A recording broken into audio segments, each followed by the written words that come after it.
There's an upcoming National Day of Protests, and they're advertising it as Families First. Well, hold on here. That Families First is the last thing they are. They're pillars of individual rights, not of family rights. Remember, they had a vicious revolution in the 1970s in this country, where they went from home economics to individual rights. They threw out God, they had the sexual revolution, they threw out being honest, and they threw out decency as a formal argument. They started making money by causing other people to have to work more hours. They were a celebration of malice, and there was a soldered connection between money and malice. Now we live in a peasant and property class society. Family rights is the last thing on their minds. Remember, before Trump was elected the second time around, these were the people that refused to fly the American flag. They thought the Constitution was old hat. They completely controlled the press, and they arrested Donald Trump and kept trying to prosecute him. They railroaded him, just like in all the other countries. This sort of thing is the very thing that defines a bad guy in our country, remember? The priest is a good guy and the pimp is a bad guy. What do? I impose decency as a formal argument.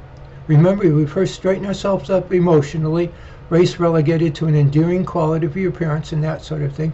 Then become a good husband and a good father, and it spills into home economics. Home economics. A married couple is the base economic thing. So picture a detached house with that couple inside, and go off to the side and start with farming and mining, then above that manufacturing, and above that wholesale, retail, and repair, and above that retirement, education, and recreation. And doctors and lawyers become a kind of lattice that holds it all together. And it's the priest, the Catholic Church, that causes it to come into being to begin with. It's a God and country thing.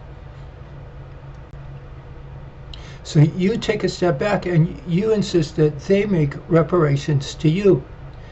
You arrange society back to the point where a guy can make enough money to support a wife and children in a house that he doesn't rent from people or to people. He owns his own house.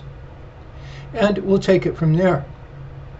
So if you're a gal and you don't want to put your child in a daycare center and spend your life working in a factory so that somebody else can play tennis all day, you come over here and you tell us what you need to have a family budget, and we can take it from there. And if you're a guy, how many hours do you have to work in order to come up with that? You come over here and join our gang. We have a YouTube channel, The Priest or the Pimp, and we have a Instagram and Facebook channel. So we hope you'll come over here and do a little protesting in our world. Thanks.